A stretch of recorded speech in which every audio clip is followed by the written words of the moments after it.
that a monkey?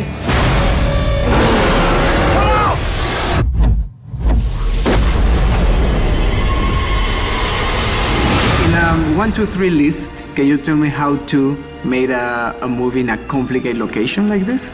Number 1, find places on Earth which absolutely beautiful, but where you can still get a catering truck so you can feed the crew. Number 2, get a group of actors who can imagine that a 100-foot gorilla is real. And number 3, think of a context that you've never seen King Kong exist in and give it a try. This planet doesn't belong to us.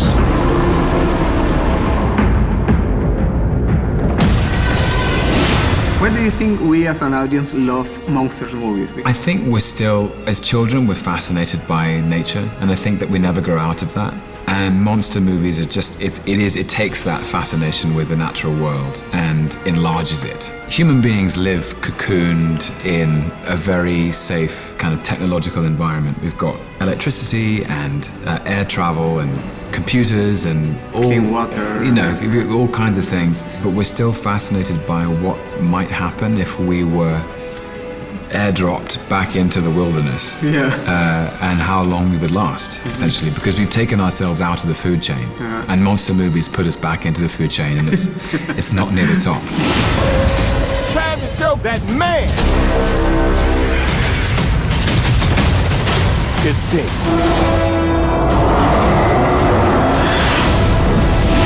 Well, we always like to think that, you know, there's the mystery of there being something else out there, you know, and people have a healthy fear of ordinary things like snakes and spiders or whatever. And then when you make them super big, you know, we already have a healthy fear of gorillas. We always think they're aggressive and whatever, but, you know, when you have a gorilla, original gorilla that's 30 feet tall, this was way bigger than that. Exactly. Yeah. Get the hell out of here!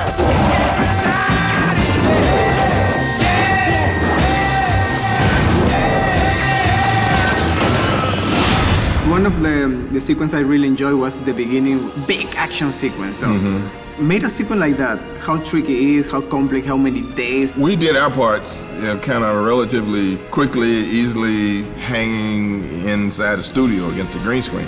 But the second unit was actually out there doing stuff. You know, they had guys flying the helicopters and doing the formations and getting all those beautiful shots that, you know, they did.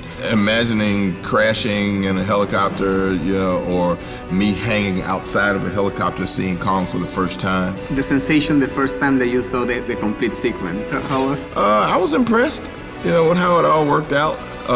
It's kind of great to want to do something like this, you know, all your life, and then all of a sudden you find yourself there and you get to see it. For me to confront King Kong in a major kind of macho way, kind of something I've been waiting to do for a long time.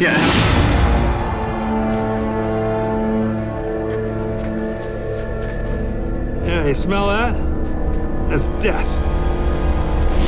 You look in the movie like running, jumping, and you look like super fit, and it's like you need to, you know, be fit all the time. Yeah. So how tough is for you?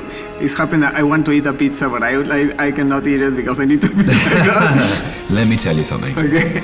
Nothing in life has ever stopped me from eating pizza. It will be a sad day when I suddenly am not allowed to eat pizza anymore. Actually, a physical discipline, I enjoy it. Perhaps it sounds sentimental, but I think good health is one of the great gifts we're given is in the short space of our lives. And I enjoy being able to be physical. I've always been quite active and enjoy playing sports, so that part of it isn't a problem for me, yeah. But the more pizza you eat, the more miles you have to run.